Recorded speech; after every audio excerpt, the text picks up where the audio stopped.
Hey guys, good morning. তোমরা সব কেমন আছো? আশা করি ভালোই আছো।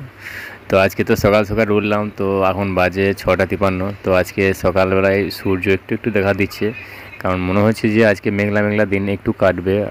আর আমাদের তো ধান পোতা হয়ে গেছে, কালকে বিকেলে শেষ করেছি।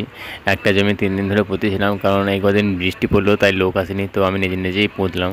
ওই জমিটা জলে ডোবেনি, ডাঙার জমি ছিল, তার জন্য জল কেটে দিলেই জল পালাতো। আর এবার আমাদের কাজ আসছে ইউরিয়া ছিটানো। বহু জমিগুলো যেগুলো যে মানে ঘাস আগাছা মাঝখানের মধ্যে জমিয়ে থাকবে, শুশুনি, তারপরে কেঁচুনে আমাদের দেখতে, তারপরে দাম হয়। ওই দামগুলো মারার জন্য আমরা স্প্রে কিনে নিয়ে আসবো। সেই পাতাতে সাথী পিষ্টে যে পাওয়া যায়, ওটাতে ওটাতে দিলেই সব লাল হয়ে যাবে, আর ধানের কিছু হবে না। আর এই যে এই বাঁধটা দেখলে, এই বাঁধটা দিয়েছে এর কারণে এই পুকুরটা যে ভরানিকো, এই পুকুরটা ভরবে তার জন্য, কারণ এটা মাঠ ভাসানের জলাশয়, এটাকে বলে ক্যানেল। তো এখান থেকে জল আসবে, এই বাওলাগুড়ে পুকুরটা ভরবে, কারণ এই যেটা বলছি পদ্ম পুকুর, এটাকে আমাদের এখানে বলে বাওলাগুড়ে। তো আমি একে পদ্ম পুকুর বলি, কারণ সারা পুকুরটাই পদ্ম ফুলে ফুলে ভরা, তার জন্য আমি একটা নাম রাখি পদ্ম পুকুর। পদ্ম পুকুর বলেই আমি সবসময় ডাকি। আর তোমরা যে এই বট গাছটা দেখছো, এটা ছোটো থেকে আমি এরকমই দেখছি। এটা হয়তো বাড়ছে, কিন্তু আমারও বয়স বাড়ছে, তার জন্য আমি বুঝতে পারি না, কিন্তু এটা এরকমই দেখছি। এটা বর্ষার দিনে আমাদের খুব কাজে আসে, কারণ অনেকজন এই গাছ থেকে ডাল নিয়ে যায়।